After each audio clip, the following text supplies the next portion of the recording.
mis on kõige keerulisem diabeedi juures? Kas mandariini lugemine või midagi? Mis ma olen nagu ise märganud selle ajaga 14 aasta jooksul on see, et mida vanemaks sa saad, seda pikemalt sa ette, eks ole, mõtled. Ja ma arvan, täpselt nii lihtne see ongi, et eks ole laps, kes jookseb ja ta läheb veresuhkur madalaks, siis ta ei mõtle samal ajal, et mida ta võib-olla 2 aasta pärast teeb.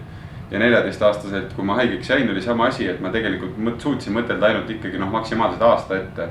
Et siis ma lähen, eks ole, 10. klassi ja niimoodi, et ma ikkagi ei pannud seda kuidagi kaugemasse tulevikku, aga nüüd, kui sa vanemaks oled saanud, siis sa ikkagi mõtledki selle peale ette, et see, mida ma täna teen ja see, kuidas ma täna oma haigust kontrolli all hoian, et see on hästi tugev seos on sellega, mis on 20 aasta pärast, et kas mul, ma ei tea, on käed-jalad alles, eks ole, ja tervis korras, et see haigus ongi täpselt selline, et mida paremini sa teda kontrollid, seda kauem välja vead.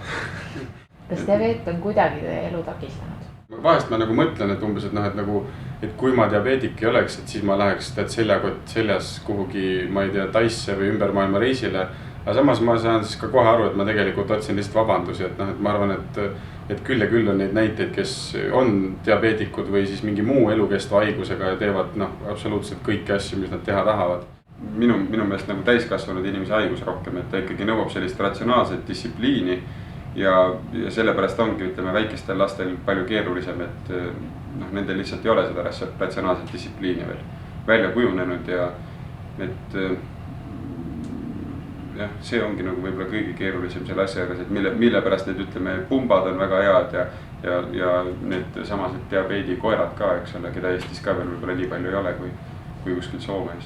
Kuidas sõbrad suhtusid? Nad ikkagi uurivad ja küsivad ja siis me vastame neile, aga see on mõistetav, et see, kellel ikkagi see haigus on, see tegeleb sellega, et ma arvan, et sõpradel, ükski sõber sind küll sellepärast ära ei polga, et sul see haigus on, sest et ega ta ei mõista selle keerukust. Ja selles mõttes elukaaslase valiku puhul on ka lihtne, et sa ei pea talle ju alguses kohe kõike välja rääkima, kui keeruline see on. Et kui ta hiljem aru saab, et siis oled juba ammu armunud ja siis on hilja maha jätta selle haiguse pärast. Kas mingid sellised situatsioone ka on olnud, et teil on olnud piinlik öelda näiteks? Laias laastus on mul suhteliselt savi juba, aga käisin söömas ja siis mõtlesin, et kas ma teen süsti pärast või praegu või kuidagi pelgasin millegi pärast sealt seda süstalt kõigi ees välja võtta. Ma istusin nii kuidagi halva koha peal ja siis ikkagi mõtlesin, et selge ma teen pärast siis aga tegelikult ma lõppkokkuvõttes ei tea ka, et mis teine inimene vaatab, et äkki talle ei meeldi nõelad või kuigi tegelikult tõesti see süstal on siuke, et sa ei saa aru, et see süstal, aga mingisuguse põhjusel sellised mõtted ikkagi veel külastavad küll, jah. Aga kui me nooremad olime, siis ongi keskkooli ajal sul on niigi palju igast mingi komplekse, aga ma vist isegi põdesin seda värvipimedust rohkem kui seda diabeeti. Ma ka. Et me oleme mõlemad värvipimedad ka ja siis sellega oli teine põrutab. Sellega oli palju jõhkram kuidagi endal hakkama saada millegi pärast. Ma ei tea, kuigi see on täiesti mõttetu asi. Miks te ei ole tahtnud endale insuliinipumpa? See versioon praegu on, et mul ei ole keha küljes asju, see mulle toimib, et need süstlad asjad on mul alati kas lava taga või ma käin alati seljakotiga igal pool. Et siis ma tean, et mul on need seal, et kui see kuskil oleks, siis mulle tundub, et see võib-olla segaks mind.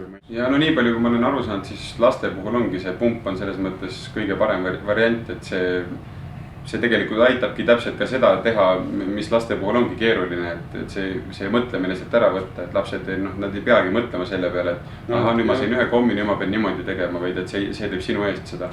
Et ta ongi laste jaoks on kindlasti ülioluline. Samamoodi jah, see diabeedikoer ka, see tundub ka selline utoopiline asi, kui ma esimest korda sellest diabeedikoerast kuulsin, et täiesti hämmastav. Kas teil on see hirm ka, et ilmselt on, et kui teie lapsel on, kas see takistab mingil määral seda pereplaneerimist? See on vist kõige suurem hirm, mis mul üldse on elus. Ja mina mõtlen ka, et mul on isegi kuidagi hästi konkreetselt, ongi, et lapse saamise puhul see hirm on jah, et kui ta jääb diabeeti, aga mul on isegi hirm, ongi vanuseni 15, sest et ma tean, et sealt edasi on juba see selles mõttes palju lihtsam, et kui suudad teda nii hästi kasvatada, et ta saab sellega ise hakkama, aga just see, see periood, no isegi vähem, võib-olla 10 eluaastani, et sa pead olema kogu aeg kõrval ja olema sellest nagu vanemana nagu nii-öelda 100% olemas, et see on nagu, no isegi rohkem kui 100%. Et see on jah selline hirm küll, mis nagu on. Tegelikult täpselt nii lihtne see ongi, et me kõik nagu kardame midagi, kui me tahame midagi teha ja siis me muudame, noh, võtame nagu mingi takistused nagu, näed, ma ei saa seda asja selle pärast teha, et noh, kellel on siis teabe, et kellel on mingi, mis iganes muu asi on ju. Et tegelikult, kui see nagu ikkagi sellest võrrandist, kui sellega leppida, et see sul võrrandis on see teabe, et siis sa tegelikult saad kõik muu asja ümber ehitada või üles ehitada ümber selle, et see ei takista sul absoluutselt tegemast mitte midagi. Ei armumist, ei kaaslase leidmist, ei lapse saamist, ei koolitee käimist või ütleme erialaga tegelemist, millega sa tahad tegeleda, et